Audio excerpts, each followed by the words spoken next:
Is the European experiment broken this morning? Yes, this is not a good outcome. This was a plan apparently put together by President Hollande of France, and one good decision rule I think I've found in the last few years is if President Hollande is in favor of it, it can't be good.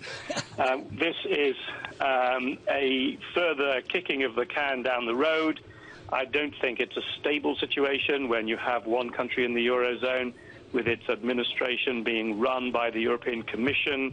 This is not a stable position, and I think Brexit will be back on the agenda before we know it. Within the stable position, what would you presume the game theory is here? What you've been so good at over the years out of Oxford is the movable parts, the degrees of freedom of Europe. What is Sir Howard watching this morning?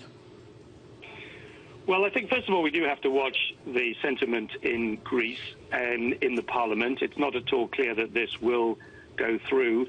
But I think you're also going to watch the European Parliament over the next few months, because here we have the technocrats, if you like, in charge of what is clearly a major political deal.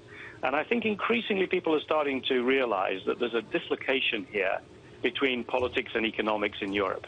And I think that's not only the case in Greece, because there are a number of other countries who worry about getting into a similar position. So I think we're now going to face a very difficult political year or two, while people try to get to grips with what it means that you can have a democratically elected government in one member state, essentially under the tutelage of another member state and indeed of the European Commission. That's something new, and the political consequences of that are incalculable. Sir Howard, is Europe, the European Union, capable of making the institutional change it needs to make to fix this? Well, my view is that it would have been better had Greece left the euro now, because I think that would have created a need and also a desire to do what you need to do to preserve the rest of the eurozone. At the moment, it's practically impossible in Germany or Finland to go to the population and say, look, we need a common European deposit protection scheme, we need mutually agreed borrowing in order to solidify this creation of a single currency that we have. And you cannot sell that while the Greeks are there, because people say, what? We're going to guarantee all the Greek banks? We're going to guarantee this feckless left-wing government?